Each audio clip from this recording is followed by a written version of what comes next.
Welcome back on my YouTube channel.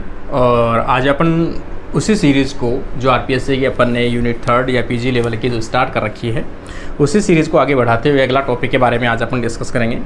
तो जो भी कैंडिडेट चैनल के ऊपर फर्स्ट टाइम है या फिर जिन्होंने बुक अभी परचेज़ नहीं की है और आरपीएससी फर्स्ट ग्रेड की प्रिपरेशन कर रहे हैं, तो पहले आप लोग ये बुक परचेज़ कर लीजिए, ताकि इसमें जो भी डिटेल्स है, जो भी इसमें लिखा है, मैंने हर चीज़ को अपना एक्सप्लेन कर रहे हैं। डेली अपनी क्लासेस रहती है रेगुलर, तो आप लोग ताकि पूरी बुक है मैं आपको एक्सप्लेन कर सकूँ, ठीक है ना। तो इसका लिंक है मैं डिस्क्रिप्शन बॉक्स में भी डाल दूँगा नीचे।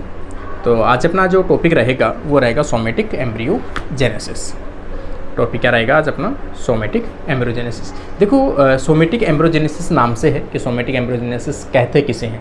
सोमेटिक का मतलब कोई भी सेल जो माइटोसिस डिवाइड करती है सोमेटिक सेल्स कहलाती है। अपनी जो सेल्स है नॉर्मल ये body part gametophyte reproductive part को छोड़कर जितनी भी सेल्स होती है वो कैसी होती है? सोमेटिक होती है। तो प्लांट की किसी भी सोमेटिक सेल को लेकर अगर उसको culture medium in vitro condition में कल्चर किया जाए और उससे एक सीड जैसी स्ट्रक्चर बना ली जाए, सीड के अंदर जो एम्ब्रियो है एम्ब्रियो जैसी स्ट्रक्चर बना ली जाए, तो एम्ब्रियो के जैसी स्ट्रक्चर बना लेना ही क्या कहलाता है? सोमेटिक एम्ब्रियोजेनेसिस कहलाता है। सोमेटिक सेल से बना इसलिए सोमेटिक एम्ब्रियो कहलाता है। एक इसमें बड़ी विशेषता बात है कि जितने भी जो एम्ब्रियो बनेंगे वो सभी क्या होंगे? एक दूसरे के क्लोन्स होंगे। ये आपको याद रखना है, सभी एम्ब्रियो एक दूसरे क्लोन होंगे, क्योंकि सभी को एक नॉर्मल जो सेल है सोमेटिक सेल है उसी से कल्चर करके अपने को बनाया गया है, ठीक है ना। इसके बारे में थोड़ी सी अपन डिटेल जो है वो थोड़ा सा डिस्कस कर लेते हैं। यहाँ पे अपन देखेंगे सोमेटिक सेल से कल्चर मीडियम या इन विट्रो कंडीशन में एम्ब्रियो के डेवलपमेंट को एम्ब्रियोजेनेसिस कहलाता है, ठीक है ना। सोमेटिक एम्ब्रियो सिंगल सेल के कल्चर से प्राप्त किए जाते हैं। मैंने अभी बताया आपको, सिंगल सेल के कल्चर से प्राप्त किए जाते हैं। इसका मतलब बनने वाले जितने भी एम्ब्रियो है वो सभी क्या होंगे? एक दूसरे के क्लोन्स होंगे।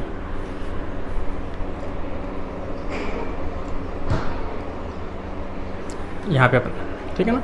आगे अपन देखेंगे सोमेटिक एम्ब्रियो के कल्चर के दौरान सोमेटिक वेरिएशन उत्पन्न होते हैं।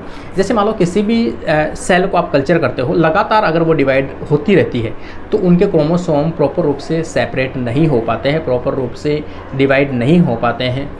तो उनमें क्या होता है? एबनॉर्मलिटीज़ आने लगती है। जैसे मान लो ट्यूमर सेल है, कैंसर सेल्स है, इनमें भी एबनॉर्मलिटीज़ आती है। सेम इसी प्रकार से प्लांट टिश्यू कल्चर में भी अगर आप सोमेटिक एम्ब्रियो को कल्चर करते जा रहे हो और उसमें एक एम्ब्रियो बना रहे हो आप कैलस के द्वारा, तो उसमें क्या होती है? वेरिएशन उत्पन्न होते हैं। उसे सोमा क्लोनल वेरिएशन के नाम से भी जानते हैं।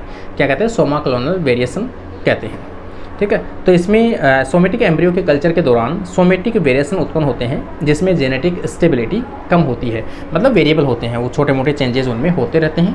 तो ये कैसे होते हैं? जेनेटिकली अनस्टेबल प्रकार के होते हैं या कम स्टेबल हो सकते हैं। सोमेटिक एम्ब्रियो कल्चर करने के लिए कई बार आपसे एग्जाम में क्वेश्चन पूछा जाता है कि इनमें से कौन सा प्लांट हार्मोन जो है वो यूज़ में लिया जाता है कल्चर मीडियम में। तो ऑक्जिन का जो एग्जाम्पल 2,4-D की आवश्यकता किसमें पड़ती है? सोमेटिक एम्ब्रियोजेनेसिस के लिए यूज़ में ली जाती है। ये एग्जाम्पल याद रखना भी वेरी वेरी इंपॉर्टेंट है। सोमेटिक एम्ब्रियो बनाने के लिए विच हार्मोन इज़ रिक्वायर्ड? तो 2,4-D। आगे अपन देखेंगे जब यहाँ पे अपन देखेंगे सिंथेटिक सीड या आर्टिफिशियल सीड। क्या हो जाएगा यहाँ पे? सिंथेटिक सीड या आर्टिफिशियल सीड। जो आपने कल्चर मीडियम पर, देखो मैंने पूरी डिटेल नहीं बताई है सोमेटिक एम्ब्रियोजेनेसिस की, क्योंकि उसमें जो चीज़ें पूछी जाती है वो क्वेश्चंस में मैंने छोटी मोटी चीज़ें बता दी है आपको, उनमें से क्वेश्चंस आपको मिल जाएगा।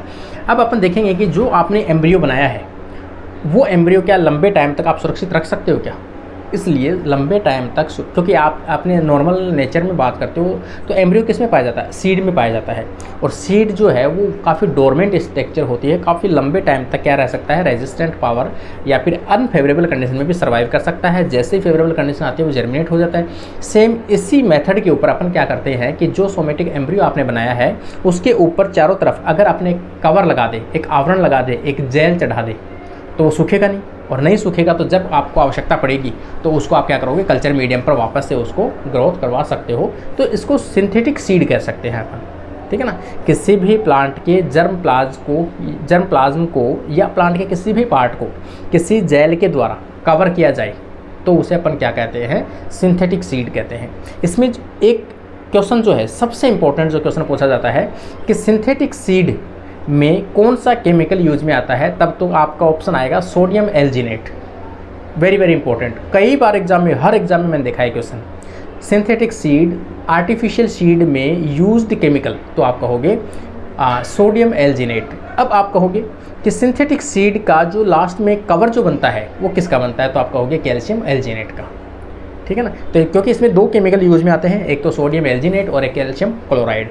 तो कैल्शियम क्लोराइड और सोडियम एल्जिनेट एक दूसरे के साथ में रिएक्शन करते हैं, तो बनने वाला जो प्रोडक्ट होगा वो क्या होगा, कैल्शियम एल्जिनेट होगा, जो चारों तरफ किसके ऊपर रहेगा, आपके सीड के चारों तरफ, मतलब जो भी एम्ब्रियो आपका जो भी है उसके चारों तरफ रहेगा। तो वो जेल जो बनता है वो जेल किसका बनेगा, कैल्शियम एल्जिनेट का बनेगा।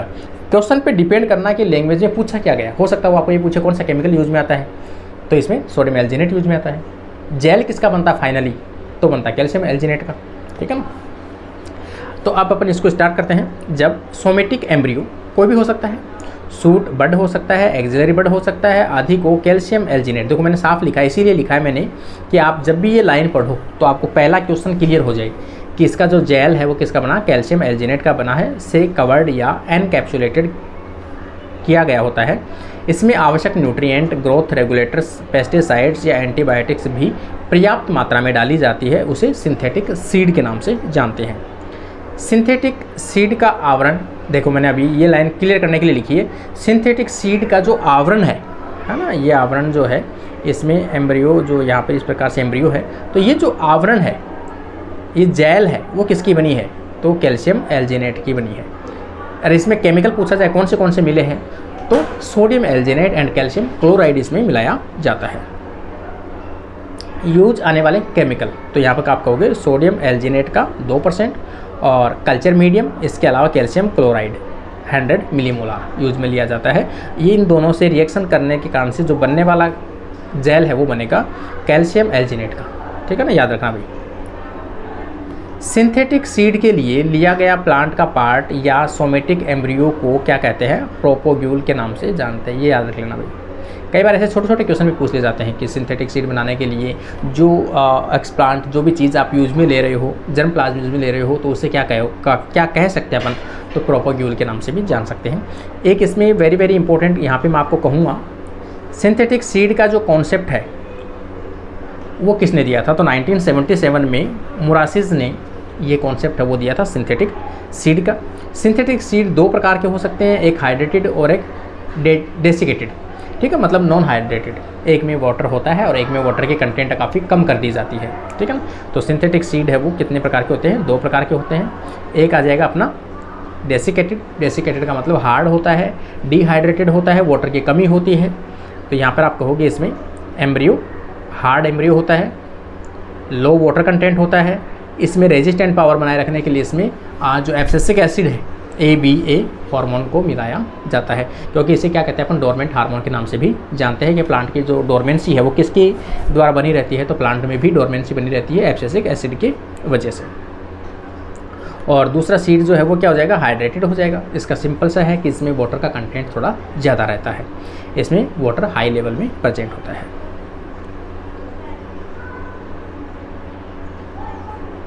यहाँ पे अपन देखेंगे, देखो यहाँ पे इसका रहेगा थोड़ा सा,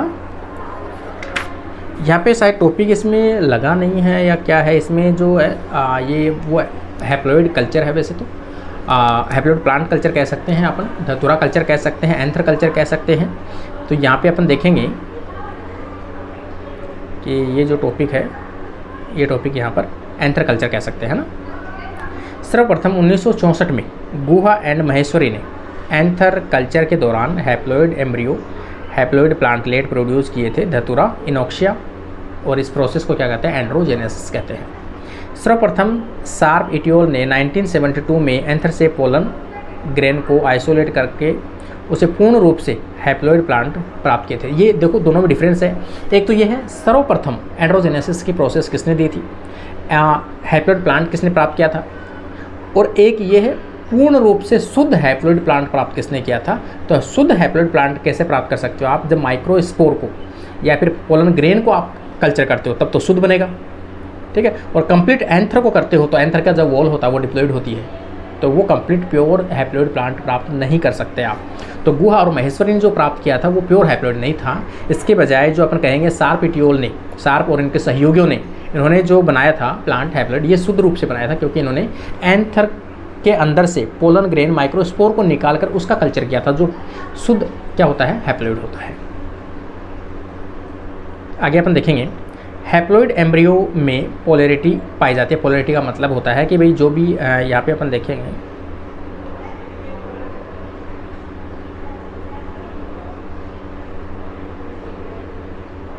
इस प्रकार का एम्ब्रियो होता है। यहाँ पर प्लूमूल होता है, ये रेडिकल पार्ट होता है, ये क्या होते हैं, कॉटिलिडेंस होते हैं दोनों, और यहाँ पर एपिकोटाइल और यहाँ पर हाइपोकोटाइल पार्ट होता है। तो ये जो एम्ब्रियो का पार्ट है कि यहाँ पे तो प्लूमूल है और यहाँ पर रेडिकल है, मतलब किसी भी चीज़ के दो एंड क्या कहलाता है, उसकी पोलैरिटी कहलाता है। तो एम्ब्रियो में जो पोलैरिटी पाई जाती है, ये पोलैरिटी नेचर में पाई जाती है, लेकिन आप एंथर को कल्चर करते हो और पोलन ग्रेन को कल्चर करते हो तो भी उसमें पोलैरिटी देखने को मिलती है। ठीक है ना, ये इसके द्वारा कहना चाह रहा है। यहाँ पर अपन देखेंगे हैप्लॉइड एम्ब्रियो में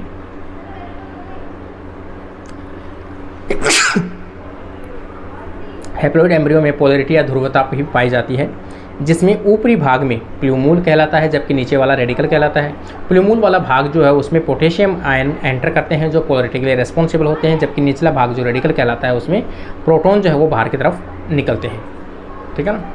हैप्लॉइड प्लांट से म्यूटेशन का पता लगाया जा सकता है। देखो ये लाइन मैंने कल भी आपको बताया था, लास्ट वीडियो जिसने देखा, मैंने प्लेलिस्ट बना दी है। भी कोई भी कैंडिडेट अगर फर्स्ट से इसको देखना चाहता है तो मैंने प्लेलिस्ट बना रखी है, आप लोग जाओगे तो यूनिट 3 के नाम से मैंने प्लेलिस्ट बना रखी है, वहाँ पे जाके आप लोग चेक कर लेना।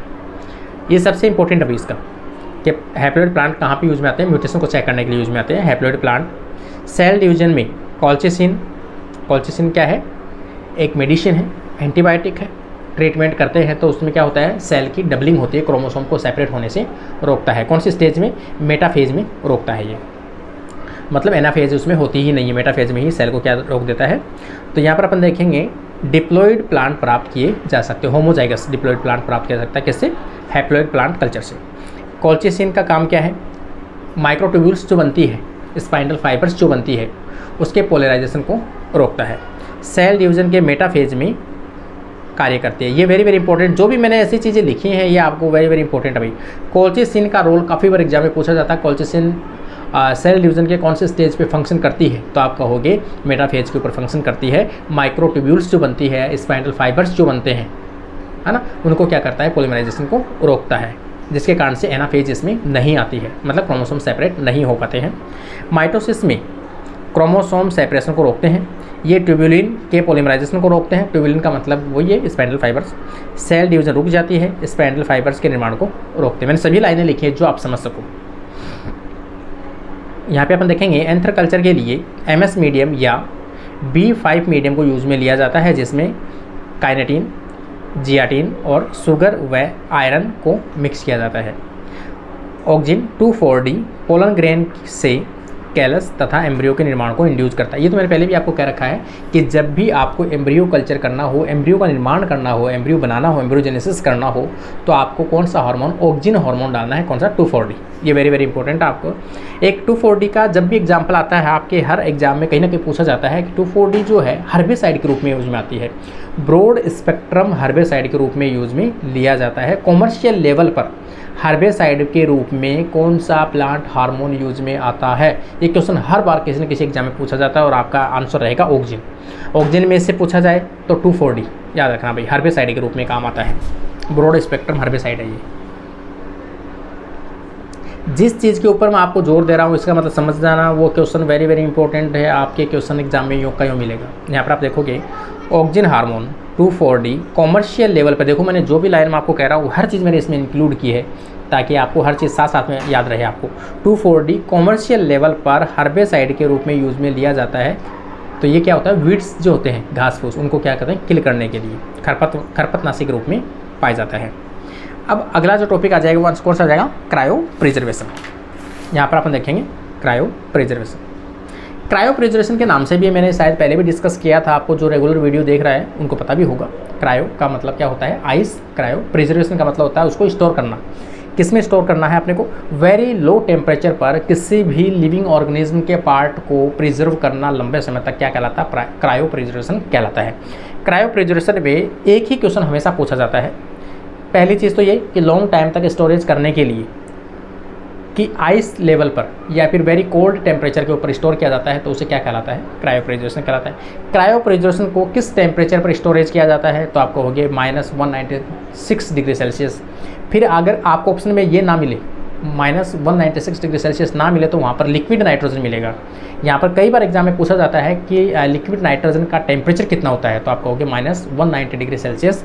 कई बार पूछा जाता है -190 डिग्री सेल्सियस का अल्टरनेट नाम क्या होता है, तो नाइट्रोजन लिक्विड नाइट्रोजन के नाम से जानते हैं, जो क्रायोप्रेजरेशन में यूज़ में लिया जाता है। जितने भी जो अपन पढ़ते हैं, जितने भी बैंक है, जीन बैंक है, स्पर्म बैंक है, कोई भी ओवम बैंक है, कोई भी जो भी बैंक है, उनमें लिक्विड नाइट्रोजन के अंदर उनको क्रायोप्रेजरेशन किया जाता है। तो यहाँ पर अपन देखते हैं कोई भी क्रायोप्रेजरेशन के अंदर कोई भी सेल हो सकती है, टिश्यू हो सकता है, ऑर्गन तथा एम्ब्रियो को वेरी लो टेम्परेचर या लिक्विड नाइट्रोजन का टेम्परेचर मैंने लिखा है -190 डिग्री सेल्सियस पर स्टोरेज या प्रिजर्व करना क्या कहलाता है, क्रायोप्रेजरेशन कहलाता है। इसे जर्म प्लाज्म कंजर्वेशन भी कहते हैं, ठीक है ना। जर्म प्लाज्म मतलब कोई भी लिविंग पार्ट आप क्या कर रहे हो, आप उसको प्रिजर्व कर रहे हो, तो वही क्या है, जर्म प्लाज्म है। निम्न स्टेप में किया जाता है, कई बार इसकी स्टेप पूछी जाती है भाई, ठीक है ना। क्रायोप्रेजरेशन की सबसे पहले आपको क्या करोगे, उसकी फ्रीजिंग करोगे, फ्रीजिंग के बाद में उसको स्टोरेज कर दोगे, स्टोरेज के बाद में अगर आपको उसको रीयूज करना हो तो उसको थ्रिविंग करोगे, मतलब वापस से वाटर से गुजारोगे, उसको जो आइस इसके ऊपर जमी है उसको रिमूव करोगे, उसके बाद में उसको वापस से रिकल्चर किया जा सकता है। तो ये स्टेप है, फ्रीजिंग, स्टोरेज और थ्रिविंग और रिकल्चर, ये इसके स्टेप्स हैं। क्रायोप्रेजरेशन में इन जर्म प्लाज्म या सेल टिश्यू कल्चर को डैमेज होने से बचाने के लिए क्रायोप्रोटेक्टेंट यूज में लिए जाते हैं। ये वेरी वेरी इंपॉर्टेंट है कि क्रायोप्रेजरेशन में मैं कह रहा हूँ आपको, लिक्विड नाइट्रोजन पे किसी भी चीज़ को अपन क्या कर रहे हैं, स्टोर कर रहे हैं। तो ऐसी कंडीशन में अगर अपन करेंगे तो हो सकता है कि जो टिश्यू आपने जो डाला है वो डैमेज हो जाएगा, क्योंकि वो तो सूख जाएगा, आइस बन जाएगी उसमें। तो इसलिए उस टिश्यू के आइस बनने से उसको रोकने के लिए अपन उसमें क्या डालते हैं, इसमें लिखा ना क्रायोप्रोटेक्टेंट, मतलब जो लो टेम्परेचर से प्रोटेक्ट कर सके उसे क्या कहते हैं, क्रायोप्रोटेक्टेंट कहते हैं। ये क्वेश्चन वेरी वेरी इंपॉर्टेंट है कि क्रायोप्रोटेक्टेंट के रूप में कौन से केमिकल यूज में आते हैं। कई बार एग्जाम में ये रिपीट होता है, तो यहाँ पर मोस्टली एग्जाम जब भी आपको मिलता है ग्लिसरॉल मिलेगा आपको ऑप्शन में, ग्लिसरॉल या प्रोलिन को भी मिलाया जाता है, जो उसको डैमेज होने से प्रोटेक्शन करता है, क्रायोप्रोटेक्टेंट के रूप में काम करता है। अगला टॉपिक आ जाएगा अपना सोमा क्लोनल वेरिएशन। देखो सोमा क्लोनल वेरिएशन पहले भी अपन डिस्कस कर चुके हैं थोड़ी देर पहले ही, कि कोई भी आपने क्या ली, एक सोमेटिक सेल ली है, आपने उसको कल्चर मीडियम पे कल्चर किया है, लगातार वो सेल डिवाइड होती रहेगी। जब इतनी स्पीड से कोई सेल डिवाइड करती है तो उसमें क्रोमोसोम्स जो हैं वो प्रॉपर रूप से सेपरेट नहीं हो पाते हैं, उनमें छोटी मोटी एबनॉर्मलिटीज आने लगती है, और जो एबनॉर्मलिटीज आती है, क्रोमोसोम में वेरिएशंस आते हैं, उसी को अपन क्या कहते हैं, सोमेटिक सेल में आने वाले वेरिएशन क्या कहलाते हैं, सोमेटिक वेरिएशन कहलाते हैं। सोमेटिक वेरिएशन कब उत्पन्न होते हैं, जब हाई स्पीड से आप किसी सेल्स को मल्टीपल डिवाइड करते हो। तो वो अपन कब करते हैं कि आपने कोई भी पार्ट है टिश्यू कल्चर में डाल दिया, आपने मीडियम पे डाल दिया, मीडियम पे डालते आपने उससे क्या बन गया, कैलस बन गया। और कैलस आपको जानते हो, कैलस एज ए ट्यूमर के रूप में होता है, अनऑर्गेनाइज्ड सेल्स या फिर अनडिफरेंशिएटेड ग्रुप ऑफ सेल्स क्या कहलाता है, कैलस कहलाता है। तो कैलस जब बनता है तो उसमें क्या होता है, नॉर्मल क्रोमोसोम्स प्रॉपर रूप से सेपरेट ना होने के कारण से क्रोमोसोमल एबनॉर्मलिटीज़ देखने को मिलती है, उसे ही अपन क्या कहते हैं, सोमेटिक वेरिएशन कहलाता है। तो इन प्लांट से, इन कैलस से अगर एक नया प्लांट बनाओगे तो इनकी जो पेरेंट है, उन पेरेंट से नए प्लांट में हल्का सा वेरिएशंस देखने को मिलता है, उसे क्या कहते हैं, सोमा क्लोनल वेरिएशंस कहते हैं। सोमा क्लोनल वेरिएशन हालांकि हो सकते हैं अच्छे भी हो और बुरे भी हो, क्योंकि कई बार सोमा क्लोनल वेरिएशन ऐसे हो जाते हैं कि जो उनकी प्रॉपर्टी है, अच्छे वाले कैरेक्टर हैं, वो डिसअपीयर हो जाते हैं।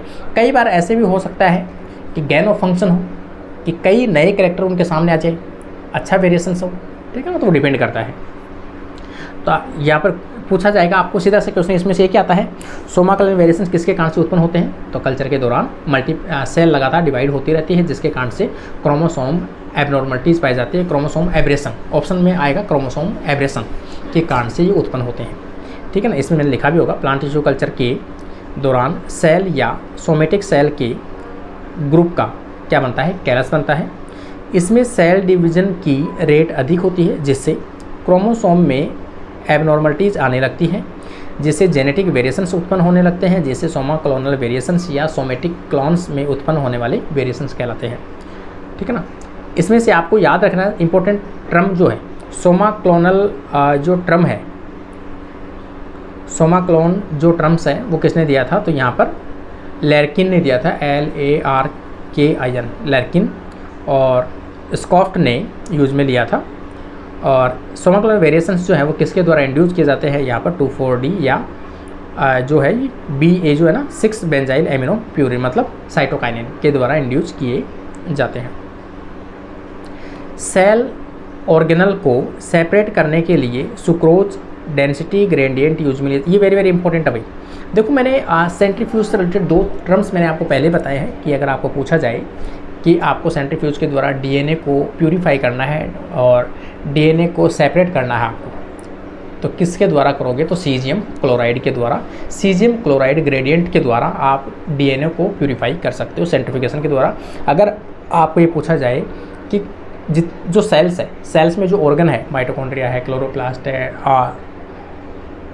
गोल्जी बॉडी है, ER है, न्यूक्लियस है, इनको अगर आपको सेपरेट करना हो तो कौन सा मेथड सबसे बेस्ट रहेगा, तो यहाँ पर कहोगे सुक्रोज ग्रेडियंट मेथड, ठीक है ना। इसमें मैंने लिखा भी है, सेल ऑर्गेनल को सेपरेट करने के लिए sucrose gradient density gradient method जो है वो मोस्टली यूज में लेता है। ये एग्जाम में कई बार एग्जाम में पूछा गया है कि सेल ऑर्गेनल्स को सेपरेट करने के लिए कौन सा मेथड सबसे बेस्ट है, तो आप कहोगे sucrose density gradient method is the best method for the separation of the cell organelles, ठीक है ना।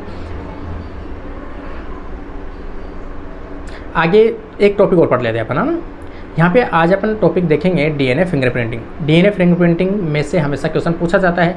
सबसे बड़ी DNA फिंगरप्रिंटिंग में जब भी क्वेश्चन पूछा जाता है तो आपको एक तो आता है इसका साइंटिस्ट का नाम, है ना, एल्स जेफरी के बारे में हमेशा पूछा जाता है। ये फिक्स, ये कई क्वेश्चंस तो ऐसे हैं कि मतलब हमेशा पूछे ही जाते हैं हर एग्जाम में, ठीक है ना। जैसे जैसे टॉपिक पढ़ा रहा हूँ वैसे वैसे मैं आपको साथ साथ ही बता रहा हूँ, ठीक है ना। गिवन बाई एल्स जेफरी, किसके द्वारा दिया गया था, एल्स जेफरी ने 1986 के अंदर ये टेक्निक है वो डेवलप की थी। प्रोब, इसमें प्रोब यूज में लिए जाते हैं, तो DNA के कोई भी ऐसे छोटे फ्रेगमेंट्स जिनकी सीक्वेंस अपने को पहले से पता हो वो क्या कहलाते हैं, प्रोब्स कहलाते हैं, ठीक है ना। हिंदी में समझाने में देखो काफ़ी बच्चों को बेनिफिट होता है क्योंकि वो इंग्लिश में प्रॉपर नहीं समझ पाते हैं, लेकिन हिंदी में देखो भाषा जो भी लैंग्वेज जो होती है वो क्या होती है, अपनी माध्यम है, समझने का माध्यम है। जिसको ऐसा नहीं कि किसी को इंग्लिश अच्छी आती है इसका मतलब वो बहुत ज़्यादा इंटेलिजेंट है, नॉलेजेबल है, ऐसा कुछ नहीं है। जिसको किसी टॉपिक के बारे में समझ में आ रहा है दैट मीन्स वो सबसे बेस्ट है, चाहे वो उसकी कोई भी भाषा में, मारवाड़ी में समझ में आ रहा हो, आपको हिंदी में समझ में आ रहा हो, गुजराती में समझ में आ रहा हो, पंजाबी में समझ में आ रहा हो, इंग्लिश में समझ में आ रहा हो, किसी भी भाषा में अगर आपको समझ में आ रहा है दैट मीन्स आपका बेस्ट है सबसे, ठीक है ना। तो प्रोब को ओवरऑल मैं सीधा से बता देता हूँ, DNA की ऐसी कोई भी छोटी सीक्वेंस जिसकी न्यूक्लियोटाइड की सीक्वेंस आपको पहले से पता हो, ज्ञात हो, तो उसे क्या कहते हैं, पर प्रोब कहते हैं। DNA की ऐसी सीक्वेंस, स्मॉल सीक्वेंस जिसकी न्यूक्लियोटाइड क्रम पहले से आपको ज्ञात हो। कई बार इसकी डेफिनेशन पूछी जाती है प्रोब की। एक चीज़ आती है इसमें कि DNA फिंगरप्रिंटिंग में क्या करना चाहते हो आप, तो सिंपल सी बात है, कोई भी 2 इंडिविजुअल है, कोई भी 2 व्यक्ति है, उनके बीच में सिमिलरिटी चेक करना चाहते हो आप। जैसे मान लो कि पेरेंट है और उसका बच्चा है, उसके बीच में सिमिलरिटी चेक करना चाहते हो तो चेक कर सकते हो। कोई जगह है वहाँ पे किसी ने रेप करके चला गया है तो उसका सैंपल आपको मिला है, और सस्पेक्टेड जितने भी व्यक्ति आपके नॉलेज में, जैसे मान लो कि घर वालों ने गवाही दी है कि 10 सस्पेक्टेड ये व्यक्ति हैं, उनके सैंपल लो, और जो सैंपल वहाँ पे मिला है उनके साथ में आप क्या करोगे, DNA फिंगरप्रिंटिंग करोगे, तो उसके बीच में सिमिलरिटी डिससिमिलरिटी आप चेक कर सकते हो। किसी एक व्यक्ति का सैंपल उन जो वहाँ मिला है उस सैंपल से सिमिलरिटी शो करेगा। कई बार ऐसे होता है कि कोई बच्चा है कहीं खो गया है और कोई नए पेरेंट है वो दावा कर रहा है कि ये बच्चा हमारा है, तो उस टाइम पे सबसे लास्ट जो ऑप्शन आता है वो DNA फिंगरप्रिंटिंग का आता है कि उसके पेरेंट और जो दावा कर रहा है उसके साथ में बच्चे का DNA फिंगरप्रिंटिंग टेस्ट किया जाए, तो जिसके साथ मैक्सिमम सिमिलरिटी शो होगी वही उसका पेरेंट होगा, ठीक है ना। तो इसलिए यूज़ में आता है। यहाँ पर अपन देखेंगे DNA फिंगरप्रिंटिंग में क्या यूज में ले जाता है, तो DNA में अपने जो सीक्वेंस होती है उनमें काफ़ी रिपीटेटेड सीक्वेंस होती है, छोटी छोटी रिपीटेटेड सीक्वेंस होती है, उनको variable number of tandem repeats कहते हैं, उनको यूज़ में लिया जाता है। कई बार एग्जाम में पूछा जाता है कि जो DNA फिंगरप्रिंटिंग है उसमें किस बेस पे 2 इंडिविजुअल के बीच में सेपरेशन या सिमिलरिटी डिससिमिलरिटी चेक की जाती है, तो आप कहोगे variable number of tandem repeats. Variable number of tandem repeats कहाँ पाए जाते हैं, तो DNA के जो एंड होते हैं, टेलोमियर सीक्वेंस होती है, उनके ऊपर खास तौर से सैटेलाइट DNA पाया जाता है। कौन से पाए जाते हैं, सैटेलाइट DNA। वे जो टैंडम रिपीट्स होते हैं ना उन्हीं को क्या बोलते हैं, सैटेलाइट DNA कहते हैं, मतलब उनमें छोटे छोटे रिपीट्स पाए जाते हैं, उसे क्या कहते हैं, सैटेलाइट DNA कहते हैं। तो माइक्रो सैटेलाइट DNA इसमें यूज में लिए जाते हैं। ऑप्शन में देखो अब आप, DNA की हाईली रिपीटेटिव शॉर्ट सीक्वेंस को सैटेलाइट डीएनए कहते हैं। देख लो आ गया ना। ये नॉन कोडिंग सीक्वेंस होती है, ये AT रिच रिपीटेड सीक्वेंस होती है, मतलब इन सीक्वेंस में खासतौर से एडेनिन और थाइमिन पाए जाते हैं। इन सीक्वेंस की साइज जो है ये लगभग 150 से 400 base pair long repeated sequence होती है, प्लांट्स और एनिमल्स में पाई जाती है। सैटेलाइट डीएनए के सीक्वेंस डिस्क डाइवर्सिटी को ही डीएनए फिंगरप्रिंटिंग में यूज में लिया जाता है। देखो ये वेरी वेरी इंपॉर्टेंट क्वेश्चन है कि डीएनए फिंगरप्रिंटिंग में किसको यूज में लिया जाता है, तो सैटेलाइट डीएनए की जो डाइवर्सिटी सीक्वेंस है उसी को यूज में लिया जाता है। उसी को अपन क्या कहते हैं, variable number of tandem repeats भी कहते हैं। सिंगल सेल कल्चर से प्राप्त जेनेटिकली आइडेंटिकल प्लांट क्लोन्स कहलाते हैं, क्योंकि इनमें प्लांट की उत्पत्ति एक ही सेल से होती है। तो पहले अपन बात कर चुके हैं। एग्रोबैक्टीरियम ट्यूमिफेसेंस के बारे में अपन पहले कर चुके हैं। एग्रोबैक्टीरियम ट्यूमिफेसेंस से नेचुरल जेनेटिक इंजीनियरिंग कहा जाता है, क्योंकि ये बैक्टीरिया टीडीएनए को प्लांट में ट्रांसफ़र कर क्राउन गोल्ड डिजीज़ उत्पन्न करता है। वायरस फ्री या डिजीज़ फ्री प्लांट बनाने के लिए आप कौन सा प्लांट पार्ट यूज में लेते हो, तो आप कहोगे suit tip.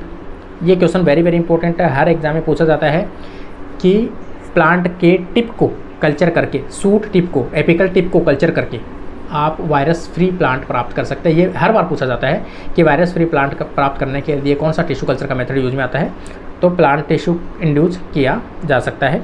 Apical suit tip या कल्चर करके प्राप्त किए जाते हैं, इसे एपिकल मेरिस्टेम कल्चर भी कहा जाता है। और ये वेरी वेरी इंपॉर्टेंट है, apical suit tip culture viral disease free करने का जो मेथड है वो किसने बताया था, तो मोरेल और मार्टिन ने ये डेवलप किया था, ये मेथड बताया था। वायरस फ्री प्लांट प्राप्त करने का मेथड किसने बताया था, मोरेल और मार्टिन ने 1952 में। ये वेरी वेरी इंपॉर्टेंट क्वेश्चन, ये पूरी लाइन वेरी इंपॉर्टेंट है भाई, इस लाइन को लिख लेना आप लोग, ये वेरी वेरी इंपॉर्टेंट लाइन है, ठीक है ना। दोनों साइंटिस्ट का नाम भी इंपॉर्टेंट है और वायरस फ्री प्लांट प्राप्त करने के लिए मेथड भी इंपॉर्टेंट है।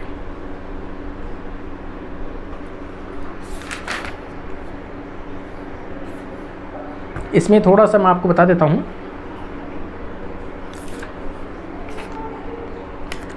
इसमें थोड़ा सा शायद डीएनए फिंगरप्रिंटिंग के बारे में, ये तो हो गया पूरा।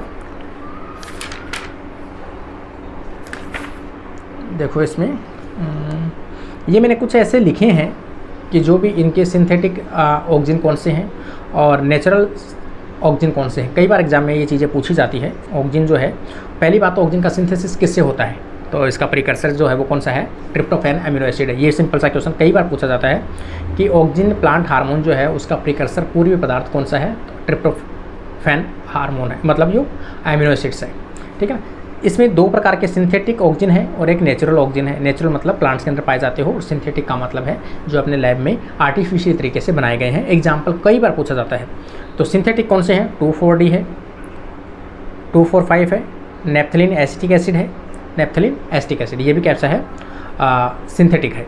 नेचुरल अपन देखेंगे जो मैंने यहाँ पे बना रखा है, indole acetic acid, indole propionic acid, indole butyric acid और फिनाइल एसिटिक एसिड, ठीक है ना।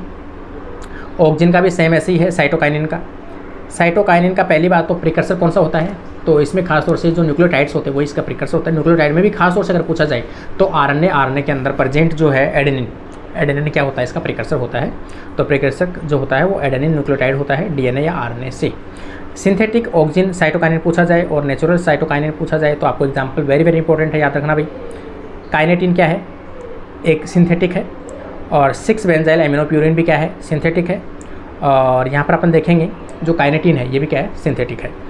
और ये जो साइटोकाइनिन एरोमेटिक है, ये कैसा नेचुरल है। बेंजाइल एमिनोप्यूरिन, बेंजाइल एडेनिन, ये भी क्या है, नेचुरल है। और जियाटिन ये भी क्या है, नेचुरल, जो प्रथम पहचाना गया था। सबसे इसमें दो चीज़ें इंपॉर्टेंट है। सबसे पहला साइटोकाइनिन जो सिंथेटिक बनाया गया था वो कौन सा था, काइनेटिन। सबसे पहला साइटोकाइनिन जो नेचुरली डिस्कवर किया गया था तो जियाटिन मेज के अंदर देखा गया था। ये छोटा सा आज का अपना वीडियो था, उम्मीद करता हूँ आपको पसंद आया होगा। डेली अपनी क्लासेस रहती है तो आप अपने जो भी फ्रेंड्स हैं सब तक शेयर कीजिए, किसी को भी बेनिफिट होता है अपने वीडियो से तो काफ़ी मैं खुद को अच्छा मानूंगा इस चीज़ के लिए कि मैंने 2 बच्चों की भी हेल्प कर पाई है, तो ठीक है ना। तो आज के लिए अपनी क्लास नहीं कंप्लीट होती है। Thank you friends.